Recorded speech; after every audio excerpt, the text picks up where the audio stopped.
A federal judge in Oregon has extended temporary restraining orders that block the Trump administration from deploying National Guard troops to Portland. The ruling extends the deployment block for an additional 14 days.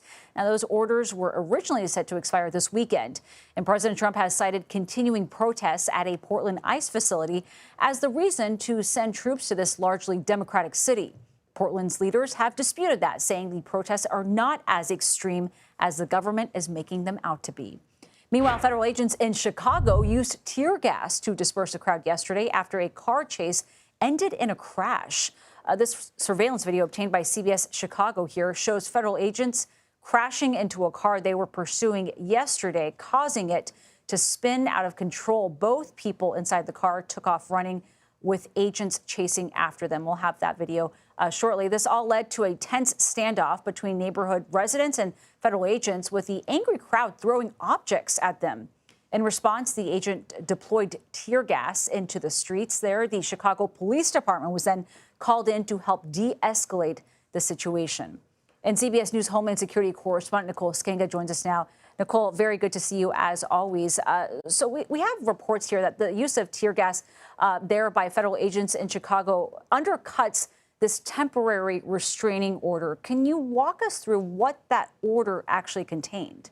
Yeah, so that tear gas use, Nancy, as you say, it directly undercuts a temporary restraining order that was issued earlier this month by Judge Sarah Ellis. And that order prohibits federal agents, that includes ICE and Border Patrol, from using riot control weapons like chemical agents and from using force like shoving, tackling, vehicle strikes against anyone unless there is an immediate threat to life. Now, 13 members of the Chicago Police Department also reported exposure to the gas. And in response, Illinois Governor J.B. Pritzker said ICE is creating mayhem, adding he believes ICE violated this order from a federal judge, which is still in effect and will remain in effect until October 23rd. And Nicole, we also, of course, as we mentioned, saw the Chicago police dispatched to disperse this crowd yesterday. Can you talk about why they got involved?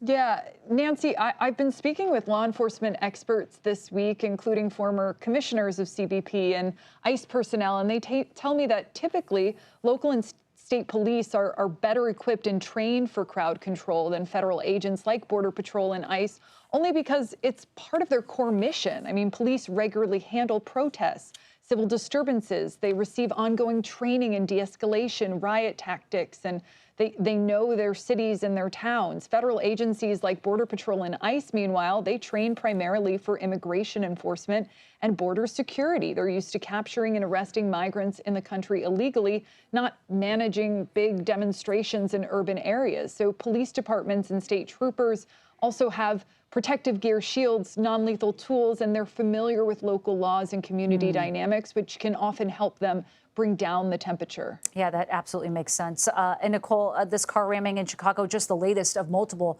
we've seen now from federal agents. When it comes to these immigration agents, what are the use of force policies? Yeah, U.S. Customs and Border Protection actually shares its vehicle pursuit policy. So we know officers and agents are instructed to only pursue other vehicles when law enforcement benefit outweighs the immediate and potential danger. So any sort of intentional vehicle contact or ramming, what's known as offensive driving techniques, is considered a use of force, and it's really restricted to trained certified officers. It always requires supervisory approval, except in life or death situations. There are some approved tactics like boxing in or, slowing a suspect vehicle to a stop, heading off or blocking or intercepting a suspect's path.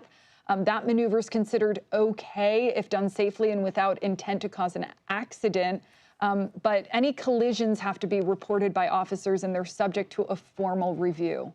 Nicole Sganga joining us there from D.C. Nicole, thank you very much. Thank you.